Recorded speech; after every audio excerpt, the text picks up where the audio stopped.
Throw Gang, we are joined by Oscar the Grouch, Lawrence Schlossman. Wait. Your big green fleece. Fuck. I forgot about that. Immortalized in the pages, in the digital pages When of the New Yorker. Daniel Pennyloafer fucking just fired a headshot clean. Fuck, dude. Yeah. It is. I mean, that's what it is. The remark about your posture was a little unnecessary. I do. Speaking of which, let me fucking get fucking Lengthen straight. Lengthen that torso. For Lengthen real, that dude. stumpy torso. I need all the of help yours. I can get. And myself, the overcoat overlord. There he is. James Harris. Welcome to the weekly Running the Boys, which today's full episode only available on patreon.com/thongfit. Before we get into getting hammered for posting trash flow on IG. It was a rough weekend. Grossing out cool fashion people and some takes on brands. Let's get into some Brands, Grammys, Reservation culture. Which We've is got just, some housekeeping. But is reservations their its own culture? It's just No, it's restaurant. It's part a of restaurant It's a culture. symptom of a greater ill, societal ill. True. But we have the cure, and that is a brand new That's right. product from the geniuses at Throwing Fits. We calling our shit products now? Yeah, bro. This is a rollout. It's an audio and visual product. It is. All five senses. There's even smell-o-vision. Friday Fiasco. Yeah. First ever one this Friday. Yeah. I guess technically we soft launched it with that GN Live pod at Nordstrom, Right. but we finally are doing it like we said we would do it at the end of last year. Jonah Weiner of Blackbird Spy Plane fame was in town. He touched down. We hung out first and foremost, which we'll talk about on the show, but then we also were like, yo, you would be the perfect inaugural guest to kick off this new... He came. I mean, the first time he came on Throwing Fits was to launch BBSP, and then now he's returning the favor, and coming on the new product. Yeah. All we do is move product, and launching Friday Fiasco, which is like, I think it's fair to call it a product because the whole thing is that we want it to like feel different, look different, be presented differently.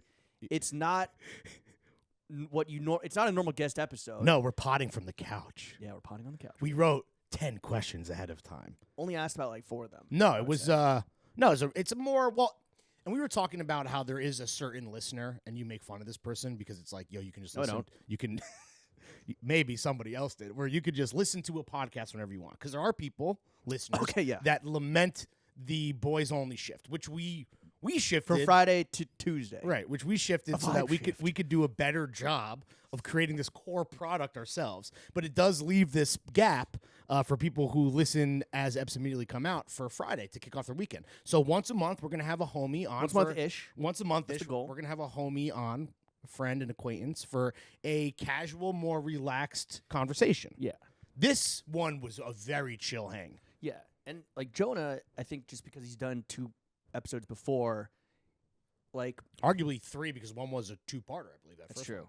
4-hour marathon sesh. Yeah, we got after it on that pod. We used to get so drunk on the old pod, like Zoom pods. Well, though, I mean, I'm trying to think like Trey Kirby one was a disaster. Yeah. Januzzi, Jonah. Yeah. I guess we were all times. pretty drunk. Yeah. Different times. I was like a bottle of pod. I got served up an IG memory, like an IG story memory of like me posting a woman wearing latex gloves on the subway in February 2020.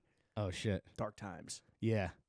Why? Dark potency. Was that a thing where it was with like an LV phone case? Oh, I saw that today. Yeah. Were people doing that along with masks? I never wore latex gloves. I think people were doing it on the subway at first. I remember that was the first time where I was seeing it. I was like, oh, shit. Like, people are doing that? Yo, honestly, that's not a bad move just any time on the subway, to be totally frank. Absolutely. Dude, shit is disgusting. Yo, we don't take the subway every day, and I know this is like a fucking whatever, like the city's gone to shit, whatever. Yeah. Take, but like I swear to God, the last 10 times I've been in the subway, there's been like 10 incidents or like of like crazies, and like the car having like empty out, or like you're like, yo, I can't take this smell. Sure. I'm going next to the next car. Yeah, that's kind of like like 10 for 10 in like the last few weeks. Is that not just par for the course of like living in New York though, to some degree? I mean, like that's gonna happen. I wouldn't say that's a daily occurrence, but or even weekly, but it's bi-monthly for sure.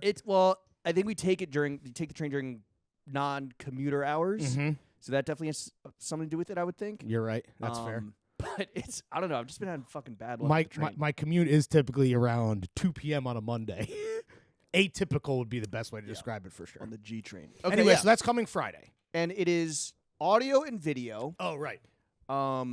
If you want to see a new part of my apartment, subscribe to the $10 tier. We'll be potting from the couch now.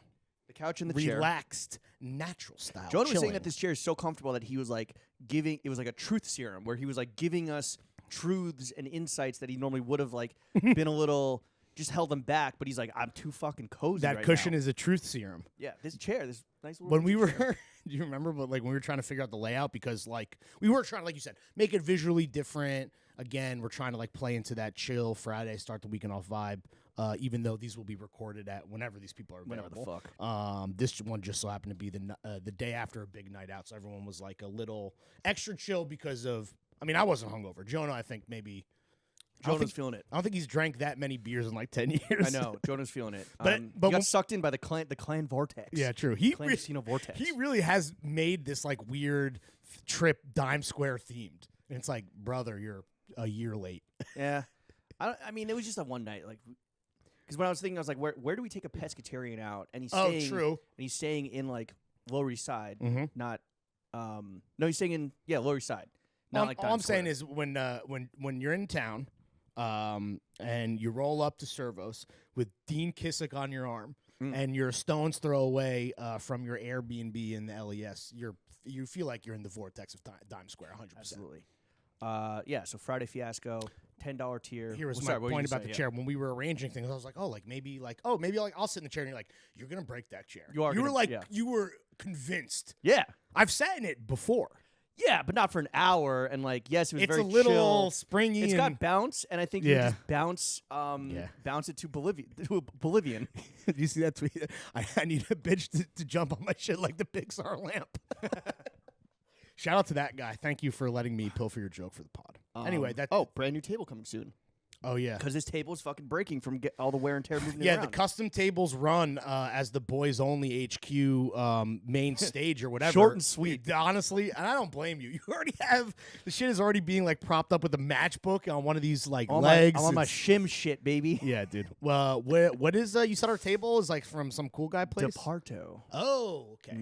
Different than Departmento, the magazine, but still about furniture. Still very and interiors. Very cool. All right, very so expensive. new product coming soon. I sent the store to my friend. Table coming soon. The store that I caught from, I sent it to my friend who's like an interior designer, and she's like, I don't think this is a real store. I was like, what? Did we just get fucking scammed? So TBD. Wait, so it's cool guy, but also maybe not real. Well, I bought it from a store. The brand is a cool guy brand. The store she had never heard of the store. Might not be real. Interesting. So it might be out $1,000. This is a glorified plank and just trestles. Yeah. Because we need like a foldable situation. Creative director shit. Yeah. Or Jown shit. Yo, we should have got the Jown desk. Oh, shit. You can't get that anymore, can you? It's also like a lot of money. Dude, this shit that we bought wasn't cheap either. It was like our biggest expense in a minute. I don't want to say how much we spent. It's $1,000. Because, okay. Tables are expensive. It is, but like it's just a plank and trestles, dude. It was on your fucking art shit. I will say that to me, it's like money well spent because like we're just in here.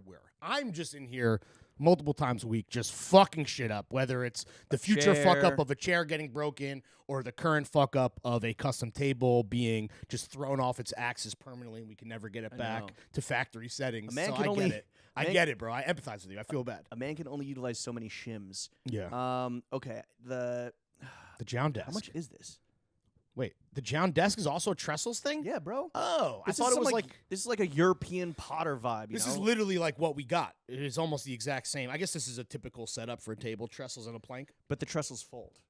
These don't fold. These are just what? They sell non-foldable trestles? Yeah, they're just skinny. What a fucking waste of space, dude. Well, that base. I mean, I'm sure you're familiar with y equals mx plus b. No. I'm thinking of, what am I thinking of? What triangle? A squared, the Pythagorean theorem. Yes. A squared plus b squared equals c squared. I'm saying the area of the legs of a trestle take up a lot of room, skinny or not, because of the widening of the base. What can I say? I'm a math guy. What did you score on the math SATs? I did a 720 split. I got a 1440. Oh, remember, do you remember we used to argue about this all the time? Or not argue, but it was like, no, it was always, we would ask people what they got. And then it was almost like asking so that then we could drop, because you got a 15 something, right? 1550. Whoo! 800, What did you? 800 on the math. Perfect. 750 on the Asian. Yeah, on the English. Damn, dude. Yeah. You would have think that with our fire SAT scores, we both would have gone to like better colleges. Yeah, or like been better at running this business. Yeah, or be smarter. I don't know about you. I just studied and was prepped. It was like a suburban privilege where like my parents like paid for a course and a tutor, and I just got like I was like trained so that I could like score specifically high on an SAT. I wasn't. Right. I didn't like Yeah, learn you just anything. trained for the SAT. Exactly. Yeah. Exactly. I had a yeah. workbook. You did it on your own. A workbook. Yeah, I'm just saying. But you're Kaplan. No, and Kaplan. Yeah. Well, so you're not totally self-taught. You went to a course. Yes. I went to Kaplan as well. Does Kaplan still exist? It's got to. I mean, the SATs have changed, right? Like the format is now there's a writing portion. No, or they whatever. nixed that. What? They got We're rid of it. back to OG. Yeah. Damn, dude. It's out of Imagine being 1600 like now. a kid in that like know, that 8 years sucks. where you had to like. I think my brother had to do that. It sucks. Yeah, that's trash. All right, so Friday Fiasco. Oh, and then one more thing, and this is happening next, not tomorrow. Tomorrow is Mr. Sinclair. Yes. Is the guest pod. Tane. The week after that, we have on Stephen Victor. Mm-hmm. Of Victor. Of Victor fame. Is he Pusha T's manager, technically? I guess people... Yeah. That will be the first pod where, for all patrons... Yes. We read the comments. Yeah. We heard you. We see you. Guest episodes on video will be available... To all patrons. To all paying patrons. Because I don't know if this is in front of the paywall or not. I hope we still paying subscribers, yeah, you can get the fucking YouTube link. But Friday Fiasco will be the same as Boys Only. Right. It's kind of like... It's confusing. It's because the guest... There's we don't have to logic this out. Yeah, but it does make sense if you do logic it out. Okay. Because the guest episode is free. So to get video, you only bump up one level, $5. Yeah. Whereas Boys Only, never free. Patreon, never free. So to get video, you got to bump up 2 levels to 10. Do you want to know what your task of the week is next week? Yikes. Next week? Updating the Patreon tier subscriptions. I'll do that. I can do that tonight. I forgot about that. Well, I guess we can wait till next week. You got to wait. You got to wait until we're on the eve of Victor episode. Victor. That is a banger. Bro. What a fun time. He killed it. That was a huge get. And, like, I worked with this guy for, not, like, every day, but, like, worked with him for a minute. And I was shook having to go back into the Universal Music Group building where Def Jam is. You were visibly cowering when we got out of the elevator. I didn't want to fucking see anybody. And I saw somebody that I knew. Yeah. And I was like, yo, hang back. I don't want to have to fucking go up there and be like, yo, what's up, bro? Like, yeah. I mean, do that. Steven's whole team is sick. They fuck with us. They're the shout ones out Kevin. Shout out Fat Ben. They made it shout happen, out bro. Shiv. They all made it happen, bro. Yeah. The well, fucking we made boys. it happen. Why Fat Ben? That's his IG. Buddha Ben? I think because he rolls fat joints. Oh, right. That we do establish that on the podcast. He and I started on the same exact day. We went through new hire orientation together. How's that at Def Jam? What? How is new hire orientation? Well, it's at all Def Jam? UMG. It's just like watch this video, read through. Are this there like fucking cool booklet. cameos in the video where it's like Rick Ross talking about like whatever fucking HR etiquette? No. No. Oh my God.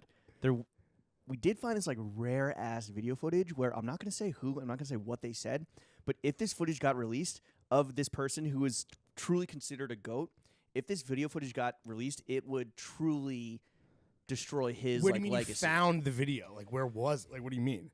NCB somehow sorts this video because he was like This kompromat. Yeah, of like I guess like a employee from like the 80s or 90s, like Who's the GOAT? had their hands on this like promo, like brand promo video. Oh no.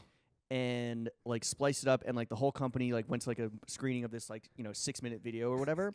And it is kind of crazy to see like it is like hip hop in like 88 or 89 or whatever. It looks like the fucking Grammys hip hop tribute. Yeah, right. Bro, 50 years of struggling. there's a word that is uttered that you cannot say unless you like what slur? Like what person could say it? Give us a hint. Neil Patrick Harris could say it. Oh, so it's the F word. Yeah, okay. Well, that's like a very hard F and a hard T. It is always like I'll be listening to, I think we might have even said this before on the show, but you listen to like Black Rob, like whoa, and you're like in great all time like near my asshole, like whoa, and you're like whoa. Or I was You listening are like whoa. Pitchfork like did like a kind of like legacy review of Stillmatic, the Nas album, and that's obviously the famous record with Ether. And he even like I mean, there's some homophobic stuff where it's like I rock hoes, y'all rock fellas, Rockefeller had AIDS, that's who you named your company after, whatever. Like that's homophobic. But he also drops a bunch of F-bombs in that one. But this doesn't like, age but, well. but this is like like somebody that is currently the position that they occupy in like culture and like their personal brand and like how they're perceived. like it's one thing if you if you're a fucking you said it in like in a bar in the 90s or in a 16, but this guy or in a bar. This specific person saying that word is like does not compute. They were just saying it as like a slur. Not, or I guess they're all being said as slurs. I don't remember. Oh, it is a Yeah. slur. Yeah. By definition, that's what it is being said as. You just said it with such a hard T. That was like fucking. Oh, extra. Yeah, spicy. Extra spicy. Yeah. Okay. But anyway, yeah, so look out for all the new products coming from the only podcast that matters. I guess we can end the free preview. Is this too much? 15, I don't know. 30? Whatever. Give the people let the meat cake. Do you want to meat jawnz? Do you want to mark that down for Chefry? Sure. And then so let me go first with the fit check then while you write this down. I wore this is a nice little treat. I know. I wish you could go Age before beauty. Wait, but I always get that wrong. It's the older age before beauty means old before young. So that would be the reverse. No, and also you would be calling the other person ugly. I do think that you should like because I do the whole fucking intro and then it's like let's get into the fit check. And like James, what are you wearing? I think you should maybe let's switch it up more. Well, today let's switch it up off rip. I wore Wales Bonner Sambas to the crib. I have on socks that I couldn't begin to tell you the brand. My mom probably got them at TJ Maxx, and they were gifted to me for your racist aunt. We'll hear from her later. It's not. She's not racist. Out of touch, maybe. She's also, I don't want to. I'm already regretting all this. Thanks for nothing, bro. I wore a. I don't know like what year it's from or like what would constitute vintage, but it is like an older Patagonia Retro X. You're Oscar the Grouch fleece. Yes, exactly. Which you wore to match the zombies. Yeah. Thank you for noticing. Little green color story. Yeah, and then a little grouch ass color story. I have on actual vintage Carhartt double knees. I am wearing a Hanes CK1 Pleaser. On top of that, I have the MF Pen TF collab long sleeve button up from our Mr. Porter collab. That was we could say was round one. We'll just leave it at that. Okay. I've already said too much. Up top, speaking of our boy Jonah Weiner, I have on the cursed. I don't know what was his term that he called it, cursed jawnz, or I forget. I don't remember. It was probably an acronym, but I don't remember. Yeah, but I guess it's just cursed vibe jawnz. Yeah, but it's a vintage mobile oil rodeo hat that made it into BBSP. Shout out the boy. I got the rollie on the wrist. I got the wedding ring on the fingy. I got the wifey on the pinky. I got the New York adorned in the ear, and I'm wearing Hill City boxer briefs on my cock and balls. R.I.P. Laundry day. No, but it is approaching dangerously soon. I'm right there with you, bro. And then drinking Greenpoint's finest. Okay, I had on ASAP Nast Reebok Zig. It sounds so fucking ridiculous every time I say it. I mean, you just couldn't even get that out in one take. Zig Connecticut 2.5s. I really like them. They are good. Everyone, by the way, obviously there was a South to West 8. I saw, I can't remember. Another brand is collabing on. They're the model du jour that I think that Reebok is throwing. You know how this happens with, Nike or Adidas. Whatever. It's like, this is, New Balance we're pushing this. New Balance like, oh, we're doing the 2002. We're doing the 1906 R. Mm-hmm. Okay, Lusso socks. Big baggy jeans from Edwin that my girlfriend hates, so you know that they're fucking good. Slabber. Vile. Absolutely vile jeans. An Our Legacy shirt from Spring Summer 23. I've only copped one thing from them from the current collection, but peruse that weekly Friday drop quite often. Mm-hmm. Sorry, I don't know why I'm fucking rambling. Oh, and then the big fucking coat. Oh, yeah. Bro. This is new. From Anderson Bell, which I thought was a Savile Row brand. Yeah. Who am I thinking of? Well, you confused it with... Well, you're confusing with Anderson and Shepherd. Yes. Which, when I saw... and then I went to, like, the Anderson Bell site, or was just, like, cruising, like, their selection on a store, and I was like, damn, Anderson Shepherd has really, like, pivoted away from, like, tailoring. When did they become Korean? When did they become, like, cool and, like, fashion-y? Yeah. But, yeah, it is a Korean brand, which... made me realize that I'm truly sleeping on Korea's game. I think we all are. And as like the cultural leader in East Asia right now, I think, with TV, with music, obviously, I don't think that they've jumped over to the Japanese Jumpman when it comes to fashion. No. But Korean jawnz are Korean homegrown labels are making very interesting moves. And I need to do the research. What are those pants? What are those parachute pants that you have? That's a Korean brand. So, Those are sick. this thing of ours, the Gorpy Manchester store, they carry a lot of Korean brands. And I have these gigantic parachute pants that I haven't worn yet on the pod from a brand called Anglan, Anglan. Okay. And some big jumbo sweats that I wore on Friday Fiasco. Yeah. From a brand called Big Union. You were like, yo, for Friday Fiasco, should be like a bit where I'm always like extra cozy. I'm like, whatever you want, dude. I mean, again, it's about the product. Yeah, for sure. But the Anglan, I mean, these pants are truly fucking huge. Anglan, they're kind of like, all their shit is like very like MF Pen, actually. where it's like exaggerated proportions, Sure. super cool guy, like Scandinavian, like big fucking jawnz that almost like swallow you those up. pants are sick. They have like a cinch at the ankle and They're shit, one right? size fits all. That's fire in the pants. Yeah. What's the weight? Is there drawstrings on the waist? There's a huge cinch boy on the sick, waist. dude. Yeah. Hell yeah. Who's like I feel like you and I like don't. I feel like we have like, and we're supposed to be like the fucking thought leaders here. But like, what are some other Korean brands? Like Jun Jae is the dude. He's like the goat. He's like goated. Because you know who fucking wore shit early was Push. He wore like the 3D like sweater that was kind of like the Watch the Throne. It almost looked like the Watch the Throne cover. And then and then this Which brand, Tishi, this but brand, yeah, but and Jun Jae has done like shoe collabs and stuff. Like they've been. I remember covering them at Complex or at Grailed or whatever. Like he's a guy. Is that also? I say he. I don't know. Is it a? It's got to be. Man. And right? then Keen Key, which is a brand that I discovered through opening ceremony. Shout out Umberto. I was there with Matthew Henson once, and I was like, "What the fuck is this sweater? It's all synthetic, but it was so fucking soft." I was like, "I need to have this when I'm like on drugs and just can like I call it my Molly sweater. Nice, just like this." But then he rub all over your titties. That was like mad long ago, and he took a break and went to school. But now he's back. Oh, nice. And wait, went to school? How old was he? He was a young dude. Damn. No, he's a Korean dude, and then he came to he went to fucking Yale or something for like computer whatever. Damn stereotype. He definitely got an 800 on the yeah, for real, dude. Yeah, so I think Korean brands are making and like to me I was in a bad mood last week. I'm sure you could tell. Not this was like no. when this touched down. Look at that fat locker loop too. Instant mood booster, which like is retail therapy. That's why we do it, folks. Speaking of black, so that's a MBJ. Is a mood booster, John, an MBJ. Was it? First of all, this code, which is like, this was at Cueva. Yeah, they didn't have my size. Oh no. I mean, I would imagine there was a reason why you didn't take the 50% off that was gifted to you in the throw game. Yeah, you're welcome. But this is like, okay, this is why we do what we do, Lawrence. I do need to get rid of these fucking rivets. I really don't like these. How are you going to get rid of them? I don't know. What are they riveted to? Well, it's underneath the lining. So I can't. I wonder if you can just pry them off, but you might rip the. Dude, this is. I know. It might be worth it to just leave them. I don't think anyone's going to notice. The tailor can probably like undo the lining here, and get then, in there, and then fucking. Listen, if there's any man for the job, it's Wazee. But this is like. No, I might just go to the dude down the block. The guy that fucked up your other shit. Remember, he fucked up your SK Maryhill logo. But that was a user error on your part. Yeah, but then he did something recently that was good. I forget what it was. So he's shooting 50% from the field. Not great stats for a tailor. Better than me riding the train. Yeah. This is why we do what we do. This is why like we're in the jawnz game. From front to back, like just we went to the Lil Yachty listening. Yeah. And there was like this cool old school Beamer that was like kind of gunning it.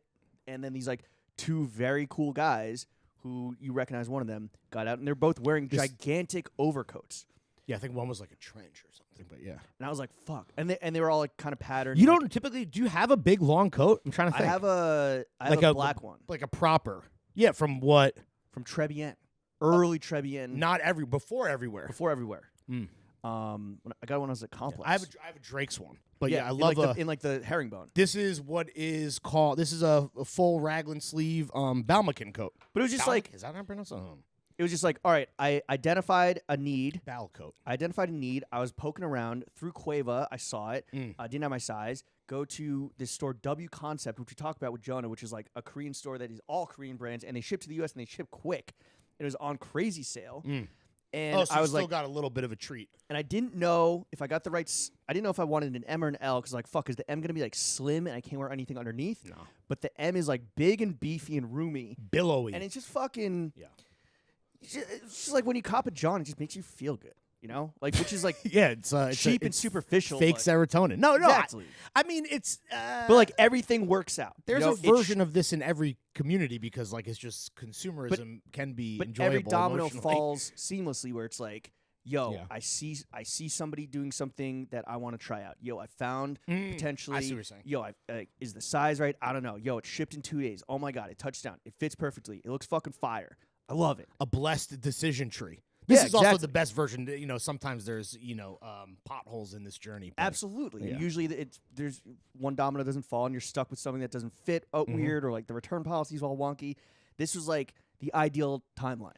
I will say of all of the coats that exist, for a while, because of probably getting hands-on with the Drake's version, a full raglan sleeve car coat or bal coat, whatever, like what you have here, is like I think the goat coat.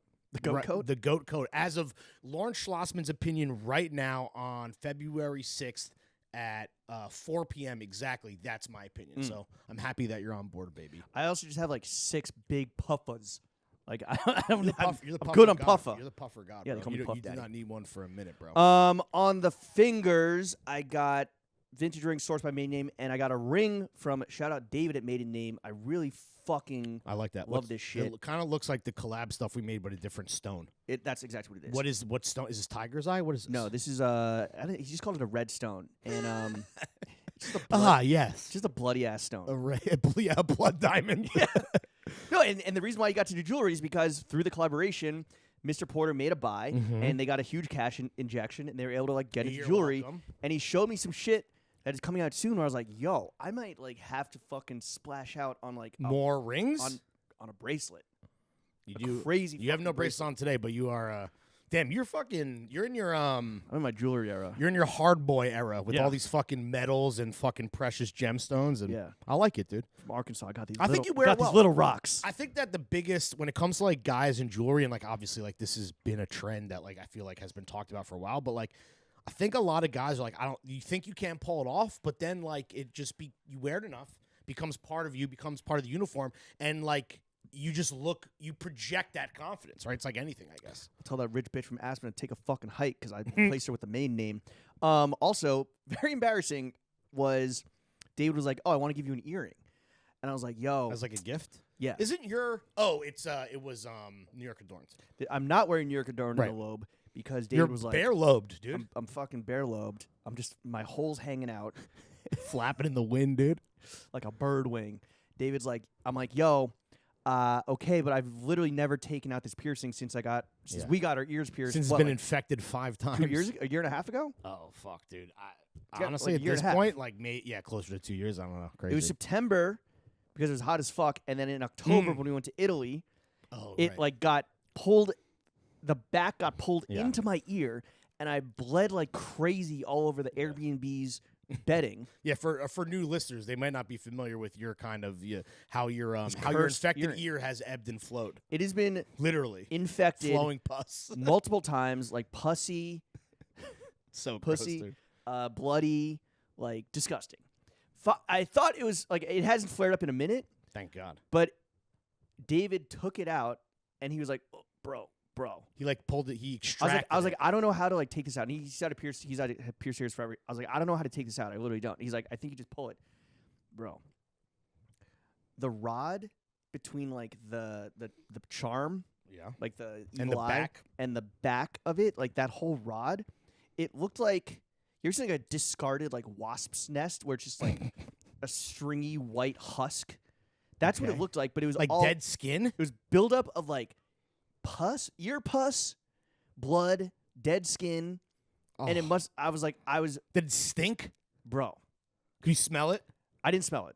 No, could you? Was there just a odor wafting from your? I'm sure it would have hole? fucking no, but I'm sure it would have fucking stank. I mean, there's a whole like you smell like earring backs. Right. True, bro. If you smell, So I was like mortified that this like cool fashion guy, maiden name. Go check out the store on Orchard Street. Another TF collaborator. Yes. Mainly women's wear, but leading into the men's wear and just like great like home goods unisex stuff. Technically? Or I guess some of the like the shirting would be. It's been a in the dumper before. A lot of it's unisex, but it's like most of it leans femme for sure. But like the home goods and the objects and the wait, so was he like viscerally disgusted? No, he played it very chill. He's like, yeah, like I can't believe I'm just fingering your crusty hole right now. Did he wear latex gloves like that no, bitch on the subway? No, I was like, I'm so fucking sorry. He's like, no, it's fine, it's fine. I mean, you were like mortified at how gross your ear was. Yeah, I was embarrassed. And we'd been running around all day. I was like a little sweaty. Yeah. It was on Friday, and then he's like, oh, here, like try this, and I had to like put like earrings in my ear, which I've never done before. Yeah, but I had to act like I've been there. So I'm fucking like, and then he's like, "Oh, here, let me do it for you." He definitely like loosened like a fucking blood blister or some shit in there. And all of a sudden, there's like blood pouring down. Dude, he's like, "Oh, let me get you a Kleenex." And I'm like, "Dude, I'm so, like, you don't have to do this." He's like, "Yeah, I'm just fingering." Gross, dude. He's like, "I feel like I just popped your cherry." Oh God damn. It's like he's like dealing with like the virgin on a hookup where it's like, he's like, I'm like, I've never. It's done okay. This before.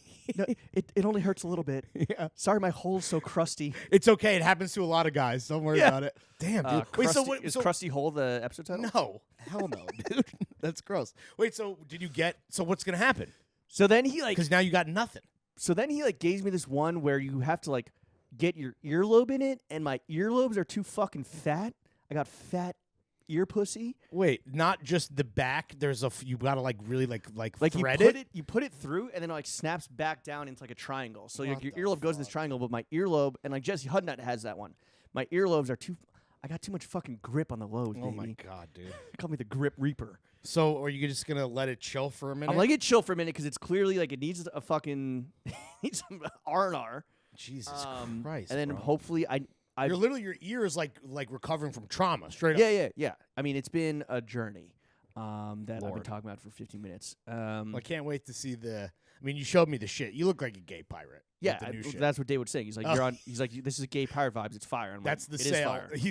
That's the appeal, dude. Yeah, long dong silver. That's that'll be like when you know how you pop in your girls for special occasions. I feel like that's gonna be. That's a special occasion earring. Yeah. But I like having options now. But I need to get a third earring that's just regular, like Reggie. Because I can't put in the New York Adorn one. That shit is fucking torched and cursed. Yeah, but forget it. Yeah, the fact that it's the evil eye wards off evil. What's the purpose? I don't know. You know what? You know how we're always beefing? I got beef with New York Adorn. I've had a 1.5 year long beef with New York Adorn that I'm only airing now. Maybe we've always joked about how your body or your ear specifically has been rejecting that earring, hence all the time's been infected or borderline infected. Maybe legit is the metal. Maybe they sold you a dud or something.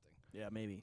They were fucking expensive too. Sold me a dirty needle. No, for real, dude. Shit was not cheap either. So well, maybe it should be for the other maiden name owner, Alex. Shout out Alex. She was also there, and she's like, maybe try gold. Maybe go with the gold because that's more sanitary. Isn't that shit gold?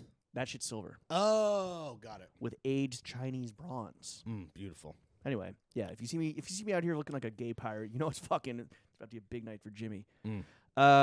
Hanes boxers. Fit check complete. Damn, dude, we're fucking dragging ass on this one, bro. 30 minutes in. You want to talk Grammys? Yeah. Did you watch them? Yeah, I watched up until the hip hop shit, and then I fucking what? How racist? You shut it off during the tribute? No. I watched through that, and then I turned it off. Honestly, bro, I can see how that tribute could radicalize someone to racism. It was it was so bad. Though we were talking about how it's almost not fair to the actual icons, something like Busta, perfect example. I don't want to take your take, but Busta is fire and revolutionary. Old Busta. And the idea of Busta Rhymes. When you close your eyes, actually, Busta is now such a caricature on the fact that it's the HGH and he looks like a goddamn stegosaurus or that famously he's supposed to be the gay rapper, right? The in the closet guy. So all that aside, I still think of Busta as put your hands where my eyes can see. That was the first rap cassette tape I ever bought. Really? Yeah. I've never even bought damn cassette, not a CD. Yeah. I was young. I went to City Kid shit. Tower Records with my dad. Fire. I remember that. I was like, what's that smell? He's like, that's pot. We were at Astor Place before it looks like it is now. Just strung out dudes fucking shooting up underneath the spinning block, the spinny cube. And smelled some pot. Was it he let you cop a parental advisory? Yeah, I mean, I was probably in 4th grade. That's kind of crazy. And then he would always just make fun of me. He's like, and cool for your dad. His Busta Rhymes impression is super racist. He does it. Oh my god, dude! Your dad has a Busta Rhymes impression. His most racist impression is his Chingy impression. Oh, we've talked about this before. Yeah. Sure. Which, if I do an impression, which also is a kind of a racist name, Chingy. Well, Ludacris goes, "My eyes chinky, I'm a chingy at the Holiday Inn." When Moy would ever do, every. He had a bunch of kind of go-to bits that were all great. One of which was rappers being just overtly racist against Asians. Yeah. Which is not, I mean, that's my smoke so much my ass Chinese or whatever. Well, that's why Jin was so far. He's like, check it, Tim. They probably say made in China. I can't do an impression. If Chin, the menswear blogger. If I do an impression of my dad's racist impression, is that me being racist? I can't do it. It's going live on YouTube. At what? Yeah, at what? How many degrees removed do you have to be from the original racism But isn't that like what certain people like how they get away with it? It's like I'm doing the impression. I'm doing a racist impression. Yeah. I'm not actually racist. I'm pretending. I'm impersonating a dumb white dude. It's what is the term? It is satire because I'm exposing the buffoonery of a racist by hamming it up. But anyway, so my dad's racist chingy take goes crazy. It's awesome. His impression. Yes. Does he also have a racist take? No, it's not a take. It's his impression. Well, and then his Busta rhymes, and then he would make fun of me and my brother because we'd always be like, "Play Busta Rhymes" in the back of the car. Play Busta Rhymes. Yo, big Busta Rhymes family, dude. Yeah, bro. Put your eyes where my hands could see. What else was like the big Put one? my eyes where your hands could see. Yeah. Many people call Wait, hands should that be the eyes of outro arms. music? Yeah, for sure. Something doing that. What the dilly yow? Yeah, dilly yow. All right, so the hip hop tribute. What you gonna do? Hip hop tribute was bad. Me and Spliff Star gonna come with One guy, and I actually am embarrassed because I was like, all right, let me see how many of these like old heads I can ID. And like obviously, Run DMC, duh, Public Enemy, duh, Rakim, duh. There's one guy who there's a few guys I couldn't ID, and one guy like fucked up his lines. Really? Yeah, it was bad, bro. I mean, I don't know how intently you were paying attention. I was curious how. I was fucking clocked out at the point. Oh, another Busta Rhymes story real quick. Sure.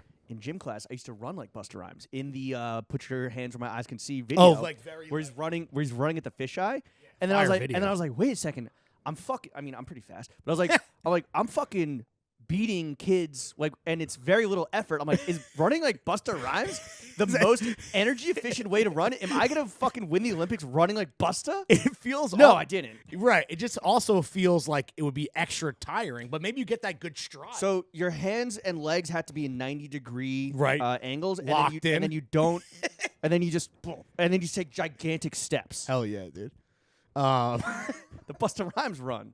Yo, try it at home and let us know Yeah. if you feel faster. Weigh in if go race somebody. Yeah, go race your homie, Go dude. time your 40 All running right. the Busta Rhymes way. I guess how you feel about. I mean, I feel about Busta similarly, but like Missy, like was cool. My thing was who are going to be because the whole thing is the history, 50 years of hip hop. I was like, who are going to be the contemporaries? And it was interesting because it was Glorilla, Okay. Lil Baby, and Who you then hate? Uzi, who did maybe 5 seconds of "I Just Want to Rock." Yeah.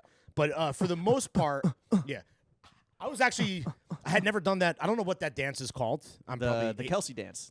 The Travis Kelce. Well, his brother. Do you see that? Jason Kelce. Jason Kelsey. Justin Jason. I don't know. Whatever. Either way, when Uzi came out and did it, and he like literally fake rapped along to it, the vocal track for maybe 5 seconds before he just started dancing, and everyone else that was on stage kind of joined him. I was doing it in front of the TV. It's pretty easy. Yeah. I like that. That's like the hot new shit because I could even do that. It's pretty fun. Yeah, but there's like other shit. Yo, Uzi might be on my fucking Mount Rushmore goats. I think we want to talk about Grammy fits. He like was one of the maybe 4 guys that looked I know, good. with the fucking punk hair. Every time I see something of Uzi, like, and he just goes viral, like, without even fucking trying, because he's the size of this Coke bottle or Pepsi bottle. Sipping on Diet Pepsi and Greenpoint's finest. He's a genius. I just love him more. Every time I fucking see him. He might be the. Every so often people ask us about like dream guests, and like of course like fucking we could be like, and I don't think Uzi is even remote. I mean I don't know how obtainable he is. We'll see how like this shit goes like Victor, and as we kind of break more into the music space. But he would probably be right now. Who would be better? Yeah, absolutely. I mean because you could be like, oh, Nick Cage. I think we've said or whatever, but it's like see Drake.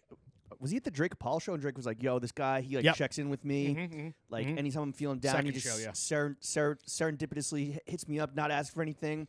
Like I love you. I'm so excited to exist in the same time as give him you. his flowers. Give me a hug, bro. Like you're the fucking goat." And then Uzi says, "Okay, bye, bye." Yeah, dude, he's the fucking shit, dude. Yeah, I feel like if you caught him on the right day, it could be like an all-time because he's been on, I believe some of those like he did the Aiden Ross. Yeah, stream. I was gonna say with some of those Twitch streamers, and like I feel like we would get along with him.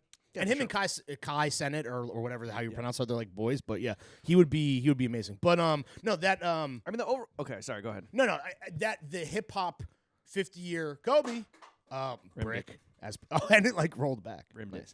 I thought the tribute was emblematic of like how is this a top? Well, it's a full fucking. You want to just go and get it and put it in? For me, I'm now. like the production value of what is supposed to be a top tier award show. I'm like, what is happening? It looks like shit from front to terrible. That's my only takeaway, real takeaway from the Grammys. Is like, and this is probably the first time in a few years where I've been like, okay, let me like watch the Grammys instead of just like being on Twitter. Which is a better way to consume it, to be honest. Doom scroll everything from like this fucking red carpet with like Laverne Cox being trash at red carpet host. I didn't even see that. Yo, she wasn't nailing it. Yeah, and like she clearly didn't. Yeah, it was just bad. And like meat riding Jack Harlow, which I don't understand why the. Can you? I mean, I guess here's the thing that the obvious take, and one that I'm not even gonna like really get into, but this idea of like, oh, the Grammy, it's like the worst nominees or the wrong person's winning the award. It's like, yeah, duh. Like that's like the fact that Jack Harlow's nominated for Rap Album of the Year. I think when we did a little Grammy preview. Now it'll be old, but with Steve and Victor, it might have been in the afters, but like we were just dying laughing at the fact that Jack Harlow was nominated. Yeah. But I will say, might sound fucked up, but the idea, and shout out fucking Push, shout out fucking Victor. I believe that it's almost dry. If we had a vote to cast in the Grammys, we would. If we were members of the Recording Academy, we would have voted for that. But it's like the fact that you said that Push looked mad when he lost. He wasn't. I think that he wasn't like other nominees when they lose. Right, clap it up. Like, yeah, that's my boy, whatever. Yeah, shout out fucking Bonnie Raitt or whatever. Raitt, Bonnie Raitt. Who won Album of the Year? Harry Styles. Which people were saying was probably like a big upset. Because I don't think he... Well, I think he... then he said this doesn't happen to people like me very often. It only happens to people like you. Yeah. It only happens to very popular musicians. Yeah. It only happens to straight white men who are extremely popular musicians. It is a big look for immigrants. Oh, really? Yeah. Damn. Gay immigrants. Shout out all the fucking... Shout out all my queer immigrants. Shout out all the queer immigrant clowns, dude. Yeah. No, but this idea that it's almost dry even stood an iota of a chance against Mr. Morale, Man himself. It was like, I can't believe that you would get so wrapped up or so gassed on your own vapors. Like, that's Kendrick, whether or not you're like a super fan or you begrudgingly accept him or he's your GOAT, whatever, like, he's the kind of rapper that exists to get rap Grammys. Like, that's just the fact of the matter. Well, I'm sorry. It really felt like, when people talk about like with the Oscars, it's like, oh, you know, people win it because it's like they never wanted like Leo winning for The Revenant. It's like it's the courtesy Oscar or whatever. Yeah, or like this felt like what Scorsese got honestly for The Departed which is a great movie but not his best. It's called like an honorary bone throw. Yeah, this felt like every fucking thing was just a bone throw and was, you know, a very old white body of voters. Mm-hmm. Absolutely. Shout out Blake Slatkin. Oh, that's right. Must be slime because all of his kin is slat. He is now, in terms of the Throwing Fits Extended Universe, we now have 2 Grammy Award winners who've been in the show. Antoine Patton, a.k.a. Big Boy, one half of Outkast, 6-time Grammy winner, I checked. Wow. And now Blake Slatkin, who won for It's About Damn Time, Record of the Year. Lizzo brought his ass on stage. Yeah. And... leading up to the Grammys, since we saw him in LA and recorded with him, we have been doing some fit R&D with our boy over text. Some like consulting, not like styling, but definitely I would never pretend. He's like this or that, and we're like that. And he's like, so bold to take. He ended up looking fantastic. Yeah, sure. What I actually like and thought was a big brain move. I don't know if people picked. If you even watched, or 2, if anyone picked this up on TV or in pics of Blake on Getty Images. The jacket and the pants are like subtly mismatched. It's like a brown and a maroon. But yes, and I was like, this is kind of like some galaxy brain shit, and I think he ultimately killed it. So congrats to him. That's a fucking big win. The rare good fit at the Grammys, which like again, it's not that I like normally just do not care for this, and it's always just like, oh, like big fits or like trash fits, and it's just like this felt extra trash, just front to back. Like Steve Lacy looked cool. He was in YSL. Push looked good. What did Push wear? I know he wore Tom Ford. No, he wore Tom. Oh, he was wearing Xenia, but he wore Tom Ford. Okay. He did the Coke fit for Rock Nation Brunch. He did black and white. Then he did the Undertaker fit for the Grammys. But that was Xenia. He did the yin and the yang. Who else looked good? That's kind of it, dude. Uzi looked cool because Uzi did Uzi. He's been wearing Balenciaga to the Grammys for a minute. Okay, I mean, combined with having to go back to UMG and like having to skulk around the fucking building and like trying and like still be on the Wi-Fi and still like try not to run into anyone I know. Yeah. And like avoiding all ops. Avoiding all the ops, avoiding all the narcs. And like whenever there was a crowd shot of people, like there was a crush to get in. And at one point I was like, is something happening? You've never been to the Grammys, correct? No, but I was like, is something happening? Like there's a weird amount of like people that are kind of like desperately trying to get in. That's just the fucking music industry of like really terribly dressed people who all think that they're the guy or the girl, or that they know the guy, and that they expect and deserve like VIP treatment, right? Like Beyonce level shit. And just like seeing these like desperation faces of people that are like crestfallen, that they're not like behind that door, and that they have to wait in their terrible fucking fits, but they think that they're the fucking man. It was like, talk about ear trauma. It was like fucking emotional trauma for me. It's got to be the award show with the most like civilian presence, right? Like the Oscars, I feel like to get into the Oscars, even if you're 3 times removed from even just like an agent or a manager, like I feel like the Grammys like kind of gives out tickets to the music industry, whereas the Oscars still feels like gatekept in a good way because it is like the creme de la creme of award shows. Yeah, and I think like for like a movie, you have like a huge team of people that are like representing the movie at the Oscars, and like actually had not that records, because a lot of records it takes a village to make. Obviously, shout out. Well, that's the thing, is that the music industry is so popular, like it's so overly populated. Like there's so much money there, and all these fucking grubby little hands trying to get their piece of the pie.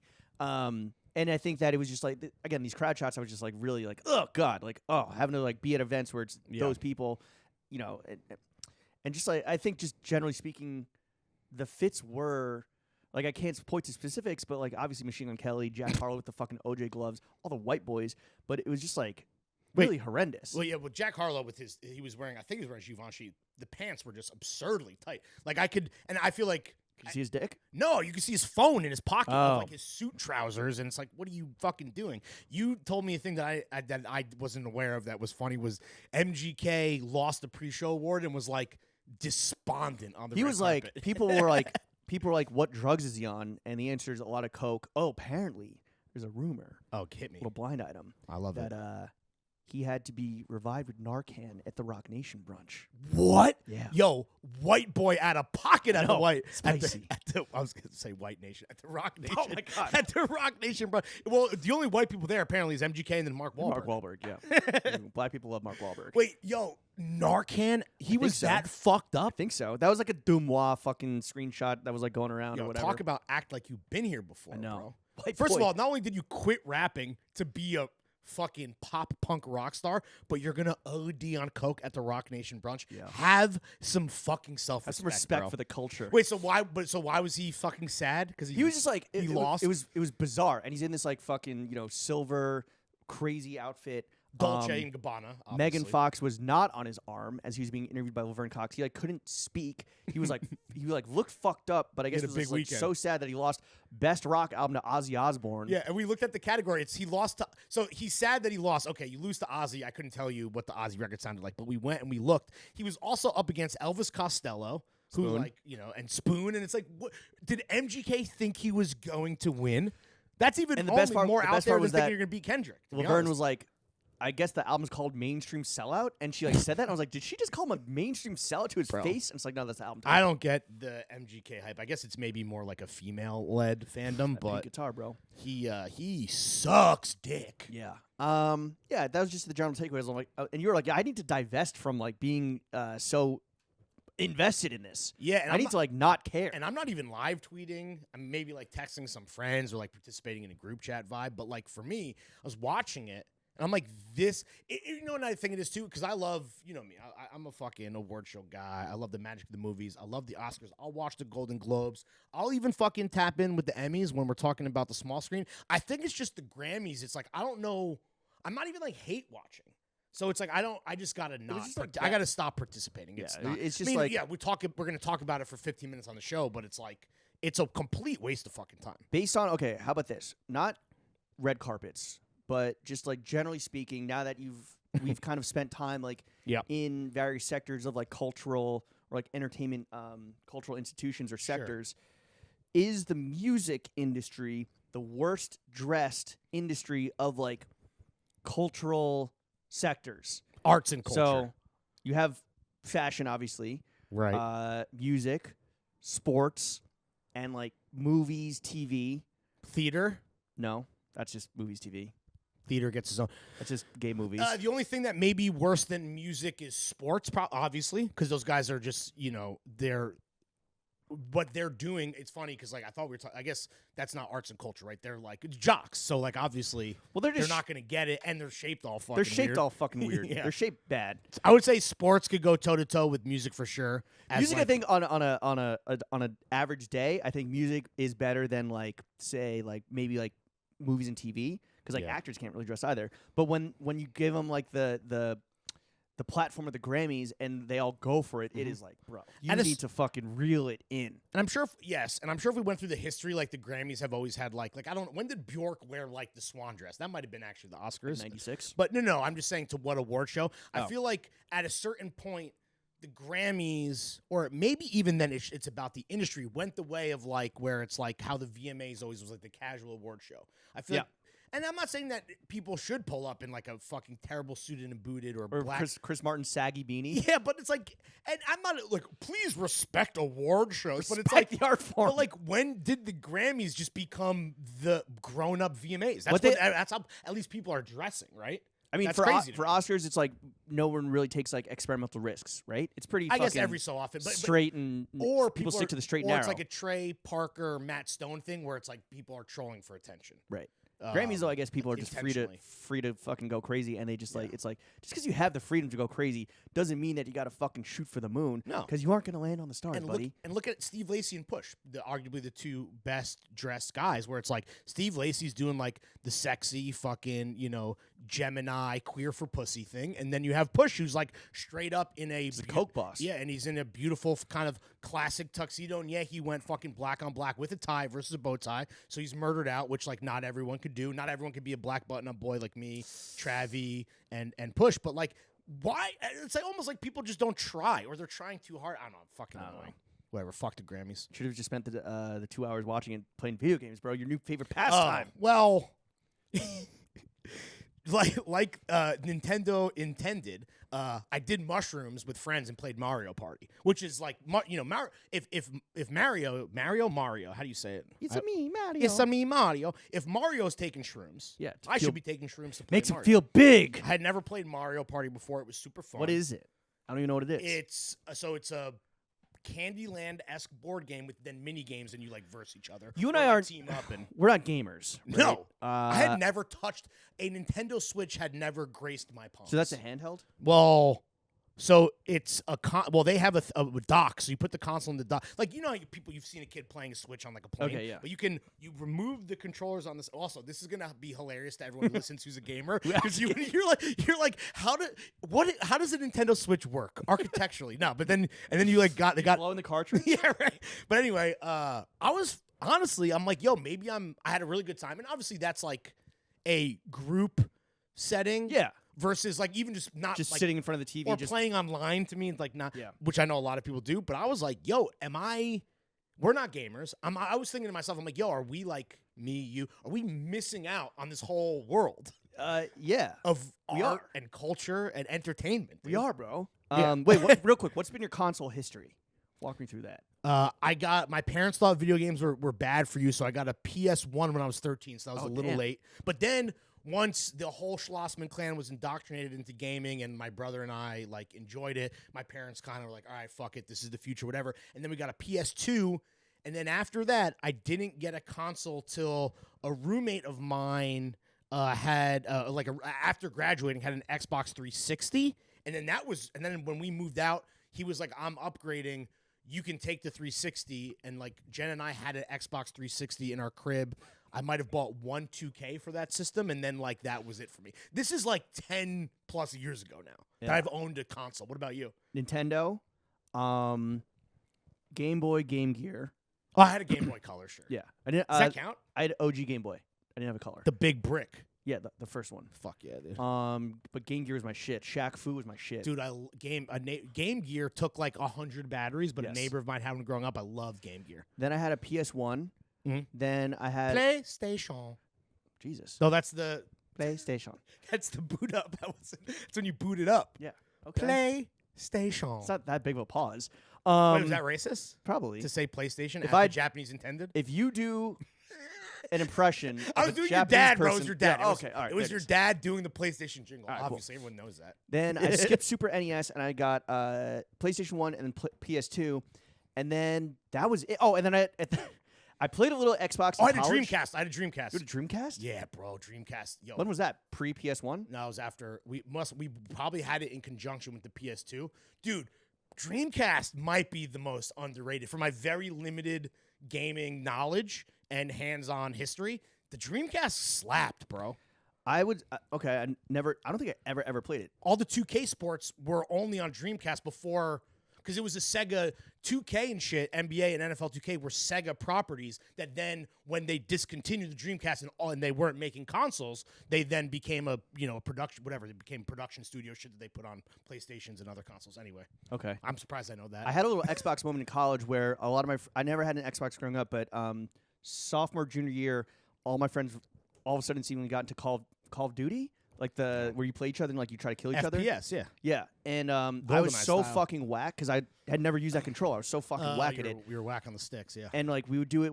That was like a fucking full afternoon waster where we'd put on like a Hans Zimmer, like full volume, and just damn. It's pretty wild. I made a movie in Pretty the fucking fucking sick. dormitory. But I was like, you know what? I'll get weirdly like competitive with myself about like being like, okay, I need to not get in last place. Okay, done. I need to win at least like one round, and like despite not having any Xbox experience in like a matter of months, was able to place like in the top 3 out of like whatever, and like start killing when people. When you completed basic training, you turned into a killing And machine. I won a fucking few rounds, and I was very proud of myself for that. You were bitten by the bug, dude. Stopped playing, and then I got a PS4 at the beginning of lockdown because I was like, I'm gonna be fucking in the crib for a minute. So let me get a PS4, and I got The Last of Us. It was too scary, so I stopped playing. Wait, like it's like on some Silent Hill, Resident Evil, like scary zombie No, shit? it was like this is April 2020 when the bodies are like literally piling up in New York. And Let the bodies hit the floor. And shit was fucked up, and it's about like obviously you watch the show. It's about a fucking like zombie plague. I don't watch the show, but I don't? know it is. I'm waiting. That's pretty homophobic of you, bro. I wasn't watching before that fucking standalone episode. I have been hearing some backlash from some homies that it's maybe Some not gamer homies. No, just like people that watch prestige television. It's not TV, it's HBO actually. Wait, should I watch it? Is it good? Are we gonna like talk about it on the show? I don't see why you wouldn't watch it. There's nothing else on TV right now, so I probably it hasn't like blown my dick off, but it's been like an enjoyable 3 hours of TV so far. It's a good video. It's the best apparently video game adaptation. Yeah, but if you never play the game, or if you only got to the part where the girl is like has the flashlight and it's really scary, like 20 minutes in. We were getting like nightmares straight up from playing. I was just like, I don't want to play this fucking I don't want to have the be playing like a plague game when like there's a plague happening outside. So I sold the PS4 to Kevin Finnerty off the Discord. Right, that's right. Yeah, I had God of War, but like you just swing a fucking axe. Well, a masher, a button masher. Yeah. Jenna bought me for a birthday or maybe it was Christmas during the pandemic. She got me a PS4. This is when you couldn't like PS5s. I guess you can buy them now. I guess you. Well, PS5s came out somewhat recently, like over a year ago. Oh, definitely over a year ago. During early pandemic, I don't think PS5 would come out. Right, yet. right. You couldn't get it, or you had to like whatever pay a guy. It was like a financial instrument, much like reservations, which we're going to talk about if we get to it. Jenna bought me PS4 and then Red Dead Redemption, and I was like, sweetheart, this is amazing and beautiful. I don't know about you. I don't trust myself for it to become a huge time waster. Like in the past, how I've been with a game that I really loved, and I'm assuming I would love Red Dead because it's the fucking shit. Everyone loves it. But like, I was like like days? You'd wake up in a fugue state and you're like, what nah, the fuck but like literally logging, double-digit hours in like Tony Hawk building a skate park. I was probably in high school. Tony Hawk's Pro Skater 2, I was like addicted. That was like my favorite franchise because I couldn't skate well in real life, so I played the game. It also just had the best soundtrack. Oh, all time. I mean, that's a perfect game. I can't wait to tell you all about it. All about the new girl. Shout out to fucking Suicide Machines. Was that your favorite game of all time? Tony Hawk's Pro Skater 2? Yeah, that would be my number one. What about you? That's for sure top 3. It might be number 1, but I think for me it might be Twisted Metal 2. Yeah, dude. Twisted Metal 2. Specifically. On PS2, I would play as Warthog, which is like Stolen Valor, because he's like an army guy. Okay. But it's like a Hummer. Is he like a cursed vet? Because speaking of scary, isn't everyone like a scary, cursed character? Okay, I looked it up. He rejoins the tournament the second time because he's old and wants to feel young again. Apparently. Oh, so it's like just. There's like a driver. I didn't know this, but there's like a driver in each car that has like motivation to like. It's Mortal Kombat in cars, bro. They're doing a TV show. What? Yeah. About like a cartoon or a live action Twisted Metal? My brother would always play the F1 car, like not Twista. That's some pussy ass shit, dude. You could go like mad fast and just like ram people. I would either be the main guy, the ice cream, who's the ice cream, the cursed ice cream truck. Mr. Screamo or whatever. I don't know. Ice Screamo. Mr. Screamo is MGK, by the way. And then or the dude with the wheels with his arms, Black Jesus. Was he black? Wheelio. No, I don't know. Axel. Fuck yeah. He's Axel's like fire. The Jax. He's like the Jax character of Twisted Metal. Twister was the F1 car. Axel, Mr. Sweet Tooth was the ice cream truck. He's like the clown. Yeah. Who's like they all had like I just remember they all have cursed, scary backstories. Oh, you needed to he was locked. You needed to use a code to unlock him. So I don't know if you did that. Come on, but bro. You don't think we were using fucking what are they called? Strategy guides. You could like buy the book with all the cheat codes and everything. Like, come on, man. We're not we're always looking for fucking loopholes on this side. Dark Tooth, which can't be unlocked. Dark Tooth? Yeah. That's like a can't be unlocked, but can be played through cheat devices such as a Game Shark warning. Using Dark Tooth causes a lot of glitches and corruption. I fucking like the sound of that. I was gonna say right up my alley. Get corrupted, baby. Dude, Game Shark. Yeah, that's like in the Game Genie, Game Genie, Game Shark. I remember that shit. Trying to glitch out. Maybe we. Oh, you know what? Okay, and then also in my top know three, a lot about video games. Real quick, last video game mention was Nintendo Classic. Yeah. Booger Man. What's that? You ever play that? Mm-mm. This guy is a plumber. So not Mario. It was kind of a spoof on Mario. He's a plumber that gets flushed to like another world, and so Mario. He has to defeat his enemies by either farting or flicking a booger on them or spitting on them. This is ridiculous. And you could, if you ate a chili pepper, like, you know, it's same shit as like Mario, where you just like go across the screen. So they literally just ripped this shit off. 100%. Yeah. If you ate a chili pepper, you could fart and fly. Sure. Yeah. Okay. But you would just flick endless boogers on them. This is reminding me that first of all, ridiculous. The fact that Nintendo would just let this fucking they need to make a fucking live action TV adaptation of that. This is reminding me of I guess I played some Crash Bandicoot in my day. Oh, that was honestly that might be top 5, maybe not top 3, but maybe top 3 most time spent on. I will say even when I was like Boogerman, a pick and flick adventure.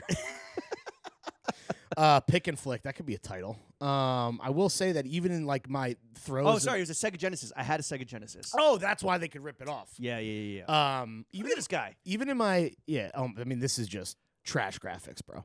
Well, it came out in '94. even in my throes of being a gamer, instead of like buying.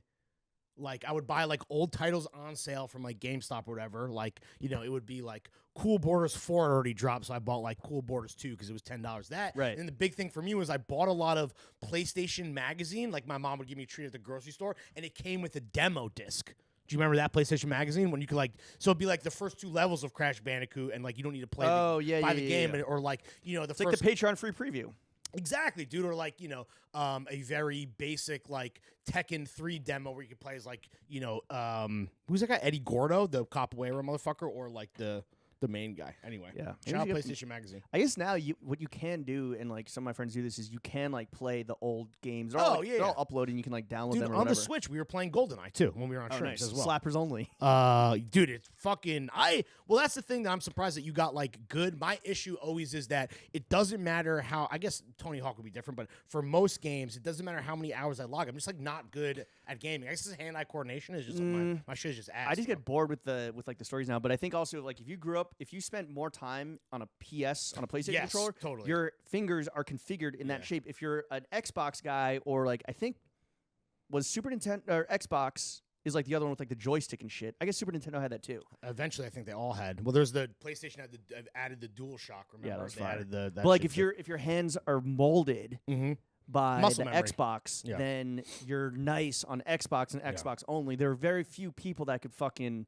You know, they're they're controller agnostic. Sure. Let James and I know if we're, like, missing out. I'm sure a lot of the audience games hard. Like, I'm just not... I mean, obviously, Grand Theft Autos are all fire. Like, I get that. Like, when a new Grand Theft Auto comes out, like, every fucking 15 years, like, I do get a little bit of FOMO where I'm like... Yeah. And that's why I was like, please return the PS4 JB and the Red Dead, because I'm like, I I don't want to. By the way, I don't want to play online. I don't even necessarily want to have like a homies over and play. I just want to. You don't want 12-year-olds to call you a F word with a hard T? Yeah, right. Like a certain legend? Like a certain Def Jam legend. No, I just want to fucking lock in and just not sleep and just, ride around on a horse or whip a Testarossa that's things that I fucking, Vice City. I got a GTA when I got the PS4, and I was doing it, and I was like, I can't put in the hours like I used to. But doing the story mode or just like cruise around? Killing hookers, fucking blowing up cops. It's just like, it doesn't have the same... I couldn't sustain that long. I was like, all right, let me go fucking see what's on TikTok I guess now. this is growing up, James. Well, I guess this is growing up. Yeah. Album of the year. Okay, what do you want to talk about? You want to talk about Nike? You want to talk about flow politics? Or you want to talk about my newest, what's really grinding my gears, reservation culture? I want to talk about, well, you said you're not going to put on blast you basically speaking of throwing bones, you threw a bone to a brand who sent you a product because I played the game and people shit on you. I played the game, and a good PR company that fucks with us and invites us to good shit, including like stuff that we get content from. I did not play the game, so maybe I should. I posted it, and I tried to do a bit. I tried to be like sardonic, which like, thanks, super enthusiastic about this. Like, clearly I don't fuck with this. Wait, sarcastic or what does sardonic mean? Sardonic is when you're like, whatever. Okay. It's what Joker's clapping when he's in jail, when Commissioner Gordon gets becomes That's commissioner. a very sardonic round of applause. Okay, Yeah. cool. Learn something new every day on the only podcast that matters. So you did it. So I you posted it, posted and I was getting sardonically. fucking killed by everyone. Just like, these are fucking ass. This is fucking shitty. The joke was lost on them. The joke was lost on them. Also, it's like, yes, I'm sorry. Don't hate the player, hate the game. I am simply doing my fucking IG duties to continue getting stuff that I can flip on StockX for money that I can spend on actual shit. Which is, I was like, yo, I already sold these. Like, I'm sorry, I would never wear these. I'm just fucking, but StockX will. This is like, don't hate the player, hate the game. Like what I just said. Oh, sorry, I'm sorry. You're on your phone. I was looking up sardonic, cynical. Yes. Sorry, my bad. I shouldn't have just. This is what everyone says. Larry just repeats James. I do. I don't know if I was cynically posting, but whatever. Yeah. Either way. Anyway, I got fucking destroyed, which would suck because. But I was like, you know what? I'm not going to take the coward's way out and delete it. Right. Because, like, one, what if the PR company hasn't seen it? True. Two, like, yeah, I'm not going to be a pussy, even though my IG story was fire all weekend, mainly because of the coat. And the Nike flow that we got, which was big gas. Well, I was kind of getting hated on, too. I posted the his and hers Jacques Mu Nikes. Shout out Matt. Shout out Io. Oh, yeah. Shout out the fucking fellas. We love you, boys. Thank you for the VIP experience. The Beaverton Barons, although they're not Beaverton. And I guess, and not that I ever post sardonically or sarcastically or whatever, but like, and maybe I should because like maybe the PR company saw my lack of posting and I'll be fucking blacklisted or something. But for me, it's like my thing is like if it, for the most part, if it hits stories, it's because like it's actually something sick. We want to be gracious. We want to thank someone and like maybe put someone on. I'm not saying that like no one. Yo, knew. what's this brand with this little swoosh that Lawrence is posting about? So I was gonna say it's not that people didn't know this collab happened, but in my opinion, Nike. Is it Nike? But in my opinion, that was like a slept-on shoe that, like, those brown ones you can, like, buy on the site right now for retail. It's, like, a bit of an underrated kind of, in my opinion, tasteful collab. But people are like, oh, someone even hit me up, like, oh, you're going to wear these? Like, yeah, that's why I posted them. I hate when people do that. It's like, I don't need your opinion if you think I'm, like, fucking bullshitting. I know. It's like, I understand, like, that we're all friends here and a lot of the listenership knows us maybe better than we even know ourselves to some degree, but it's like, what do you think is happening here? Well, it's like, I don't need your 2 cents if you think it's fucking whack, bro. Well, no, it's okay. It's okay to weigh in. Everyone's entitled to their opinion, but opinions are like assholes. Sure. All y'all got them. What some people do, which I think is too much fucking effort, is they make like a close friends list and they post some bullshit and then they post to close friends and they're like, please support. Like, I would never wear these, haha. Like, just fucking, just playing the game. And I was like, fuck, do I gotta do that? Because I'm literally just like crazy amounts of DMs. You and I don't do close friends by design. Well, I was like, that's just too much work. Oh, for sure. And then also, well, there's because Instagram will recommend a close friends for you, like the people you engage with the most. But like, I would never do that. I do see people that when they do a spawn con, they're like, please click, please give me some love, please. Healthcare, please, sir. Can I have a smidge of engagement? Yeah. Can you do an engagement? I'm just a poor influencer boy. So I'm sorry you got killed, but No, it's fine. It was fine. But I guess your joke, which was, I was about to almost fucking say what the joke was without being close. I guess it was lost on people. I guess they took you at face value and they were stupid for whatever. doing It's that. fine. Because it was preceded by the God flow that we got from. We mentioned this at Nike, which like they were okay. Not to fucking brag or like whatever. Just we're giving you everyone like if you weren't invited to the Nike gifting suite, just like a peek behind the curtain of what this. And again, shout out Matt is. and Io because they're the fucking boys. Well, sorry, I'll let you continue and then I'll. Well, I reached out and I was like, is this real? Like, wouldn't Nike? Well, they reached out to us. Io did. Yeah. On IG, and I was like, is this a scammer? Is this like? Is this guy like? Yeah, is this a fucking scam? Yeah. Like, is this Nike PR? Is this like? Are you doing PR for Nike? Yeah. He's like, no, I work for Nike. They do a gifting suite, and it was kind ahead of New York Fashion Week. Ahead of New York Fashion Week, and the whole concept was, at their HQ, which I've been to a few times. Like, I did a sporty and rich exercise class in the gym there. Wait, for real? Yeah, it was hard, bro. It was hard. She's Team Adidas now. This was pre. No, I know. I'm just saying. Played basketball there. Funny once. how things work out. Played basketball there once. Really? You ran on the court? You did a run on the court? I did a hoop, like Jonah and you people. Damn, bro. Which, oh my god. That editing was, I was like, I should have done the editing. That was a great example of like the editing being absurd. Where it's I think he's edited to be like nice on the court. Once you mentioned that, wet from three. Once you mentioned that, I couldn't not see. How Did you? You finished it? Yeah, and it was like, oh my god, dude. Just like the writing. Not we shit on. We can't talk about it. Okay, anymore. but it's bad. The Sean Wotherspoon, Greg Una. Bro. Shoelace. But they're getting paid. Engagement rings. But they're getting paid to do that. So it's like. I know, but it's like, but the movie and the studio was like, yo, here's a fucking fire marketing activation we can do. We're going to pay. Netflix marketing for sure. We're going to pay, Sean Wotherspoon, whose shoes are, play a pivotal plot role. Right. And Mr. Greg Una himself to make some shoelace rings. Terrible. But I will say the craziest thing that I heard, I saw a clip, Schultz, who was in the movie. Schultz was CGI. Yeah, the CGI kiss. That's crazy. I know. Also, why. First and foremost, if I'm in Jonah's shoes and it's my movie and I cast an absolute fucking dime piece, shout out Lauren London. Lauren. Shout out Lauren London. You don't think I'm going to fucking get a smooch out of that? So you're... What the fuck, bro? This is rape adjacent. No, This is speaking of black button-ups. No, yeah, no. Just to me, that's like. If I cast a girl in a movie, there's gonna be a sex scene. Welcome to the casting couch. No, So the movie opens and we're fucking, and then you fucking rim me out. A little light rim. Yeah, but it'll be a CGI rim. No, I just thought that's crazy. A CGI kiss. I can't believe kiss. I can't believe he said that publicly. If I'm like people on the movie, I'd Schultz. Be Well, fucking pissed. the movie's already out. He already got paid. That's true. Wait, what were we talking about? We're talking the about gifting Nike. suite. So okay, so again, I was like, all right, we should go. Maybe it's real, maybe it's not. Maybe it's just like you get like here's your fucking Air Force Ones. Well, we didn't know if it was gonna be like we didn't know what to expect. You were like, yo, what if we get the Tiffany Forces? Dude, I'm gonna flip those so fast. What do they sell for now? Well, I told you that the retail is like $400. Or people, I don't know if it's been announced, but I think people are. Well, there is the real sterling silver, detail, and they're gonna be it's gonna be a luxury. It's gonna be an extra luxury shoe, which I think is part of the narrative in the market and the hype. Too much fucking luxury. There's no way that they've already. Oh, they're already dropped on StockX. They're on StockX. Let's see. People are putting drum in bids. roll. You can buy a size 9 for $3,500. Wow. A size 6, someone's asking over $27,000. Jeez. What size are you? A 10? 10 and a half in Nike. 10 and a half. If you'd gotten a 10 and a half Nike, you could sell these for almost $12,000. Wow. That's crazy. Yeah. But they're not even out yet. So this is all the early kind of, backdoored pairs or whatever. I think it's just people ask. These suck. I don't know. Wait, do we want to talk about how bad these are or why these are bad, or do you want to still let's talk? Let's talk. Well, it's pretty clear. Well, let's give Nike some credit.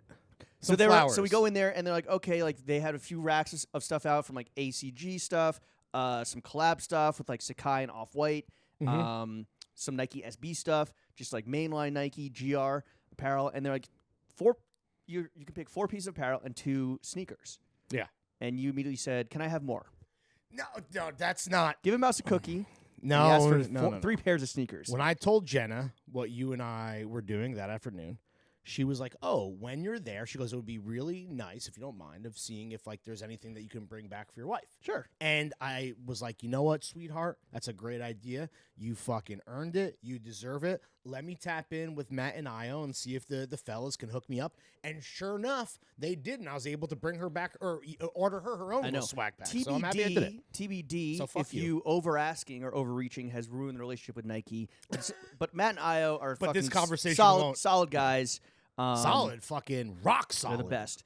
I mean, fucking Matt in the Arlegat shape. Oh, right. Mohair, zip up. He said he had went to Cueva and dropped the patron code because he's the fucking best friend behind the paywall. Yeah. Okay, so it's 4-2, and I guess like here's the thing about not shitting on Nike, but there hasn't really been a Nike sneaker that's come out that has like really tickled my pickle. I think like for me, it's been like some Comme des Garçons. Sure, those Air Maxes, like the 95s. Yeah, it's always a good collab. Those are fucking fire. And there was a 95 there, but I was like, not going for that. But what was really surprising, and I don't know if it's fair to say that it's slept on because it's Nike, it's the biggest brand in the world. But like, the heat that truly got me, a jawnz enthusiast, not a sneakerhead, excited was in the apparel. Yeah, I got this like sage green thermal long sleeve, a canvasy hooded jacket that's like work weary, but it has like they're doing like their own version of it has a down. It has like a slight down filling. What else did I get? Oh, and I got these fucking ACG shants. Yeah, that kind of look like the convertible joints. Kind of look like EG vibes with like crazy cargo pockets like on the front. ACG's always been good money though. At least ACG's always been fire in the post Errolson era because I'm not a fan of that like cyber like stealth ninja tech shit. Like I'm not into that, but like. But you were like, oh, I think what you got is Nike SB, and we were looking. It's like, no, this is fucking mainline. This is Nike.com shit. Well, some of that work, and I agree with you. Like honestly, and I don't know what this stuff is called or like where it lives on the site because it's not just like Nike Cool Guy Workwear Hub. Like I don't know what the name is, like the moniker. I will say some of the pieces that I got, because I got like a really cool like coach's jacket in that same canvas material, and then like a pretty fire like kind of performance, not performance, no real tree tee. Those are both SB pieces where like I know everyone thinks of like dunks and all this like SB head kind of nerd shit, mainly worn by people who don't actually skate. But don't sleep on the apparel. And then, that fucking bomber kind of reminded me of whether it's these vintage or that sweater, like the cable knit sweater. There's a cable, and I didn't get this, and I don't regret it, but I was fucking lusting after it. It was a cable knit black sweater with a swoosh, tonal swoosh, knit into it, which like is super subtle and not like fucking blaring loud. Because it is like just black on black. It reminds me fucking gas of and it reminds me. This might be a lukewarm take that, but like that the Nike heat is like the apparel is like slept on your body, when it comes to like the heat located in that section of the brand. But a lot of those pieces remind me of whether it's like these rare vintage things or even like bootlegs that like you see at like round 2 or you see it pop on Zood board where it's like, wait, like did Nike actually ever make that? Like I don't know if Nike is seeing that and like taking cues, but like that MA1 bomber I have is like the perfect fitting oversized bomber on some Robert Pattinson Batman shit with then like the super subtle swoosh. Like that's in the rotation now. Yeah. Like it's legit, whether or not like and I don't know where you find this stuff on the site, whether it's out or whatever, but I think the thing that you and I... My friend saw me wearing the thermal when I wore it out on Saturday, and he's like, he Googled Nike waffle knit and got a lot of running shoes. Yeah, I'm sure. Right. Yeah. Waffle is the wrong word to use. But I think like with Nike, like you're saying, like the stuff that makes headlines is not the stuff that like you and I are into or the financial instrument adjacent shit. Like, and it's making headlines for the wrong reasons. Yeah, right? even like the Jacquemus Nike Air Humaras, like those have been out. They're not like available in every size, but that's like a cool, tasteful, in my opinion at least, collab shoe that like you can just buy on the site. That's and that made headlines and people were psyched on that collab because that's like a pretty, in terms of like the post-Virgil world of collaborators, like that's like a big deal for them to get like such like a big bold name designer. But like the shit that we're drawing, these are things that you could just like get, which to me is exciting because like because that's rare. Yeah, I mean maybe we are the new GR gods, bro. And the headlines are sick. The headlines are dominated by like the splashy shit where it's like or the Tom Sachs bullshit or whatever. Bro, I will never understand the appeal of the general purpose shoe, whatever. Yeah. But yeah, it's like it's. I mean, it's you created. Got some it's splashy Stussy and pennies, like yes, you did. it's created to make splashy headlines, right? And for like varying reasons, and like that's just not like as John's enthusiasts and not sneakerheads, like it's no. unfortunately, and like I'm saying this now, and it sounds so obvious out loud, but like that has been in my brain at least. It's like, oh, Nike, splashy headlines, like crazy collabs, sneakers that you aren't going to get and that people are selling for $27,000. But it's, I don't know, it's about like digging a little deeper, and it took getting invited to Nike HQ within the gifting suite to really realize that. But yeah, the apparel's fucking slept on. The one take for me that like really stuck with me and obviously I agree with all the apparel stuff we just talked about, but for the fact that this is like, I don't know about you, that because you've been there, but this is my first time in Nike HQ, first time ever invited to one of these real like Oscar level gifting suites, kind of to some degree. Oscar level, sure. Oscar I've level gifting 10. It's like, or I've seen The Sopranos rather. But they published the list. Oh yeah, and it's become this, and they'll probably post it soon. But it's like crazy. Yeah, it's like a 3-night stay at some castle in Scotland. Right. And I don't know how hard the audience, because sometimes I feel like it's like, oh, they're the fucking hashtag influencer problems or like whatever. We're assholes. But I would hope that the audience wants us to win. The thing for me that I thought was very special and actually made me feel like I'm doing something with my life is this idea that, being in the jawnz game or jawnz related media for however many years, never getting invited to a thing like this, and then always telling myself, well, and this is how I sleep at night, being like, you're not getting invited because you speak truth to power, or you talk too much shit, or like rage against the machine too hard, man. Whereas like actually it took. And whether or not that's true, how would you ever determine that? But it's cool now that it's like we're doing our own thing. I like to think that we're doing it in a special way with a locked-in audience, and guys like Matt and Io are like, we fuck with you, and that's why you're invited. So it's almost like I'm happy that it's like you never fucking bending over backwards or like blowing smoke up a brand's ass. We're like Fight Club, bro. We're everywhere. Yeah, we drive your ambulances. Exactly. We're in your brand marketing team's brains. And Matt and Io, they like became work homies over like they're like, oh, you fuck with Throwing Fits. I fuck with Throwing Fits. Let's fuck with Throwing Fits together and invite them. Yeah. So shout out to fucking Matt. Shout out Io, and then shout out the goddamn motherfucking boys. It's nice to finally get and listen, there's a lot of perks that we have been lucky enough to receive, but this one felt, this is literally like you're in the top floor of Nike HQ, lording over Midtown, with asking for more than you're allotted, than what everyone else gets. Damn, it almost makes what do we say, stumbling and bumbling for however many years worth it.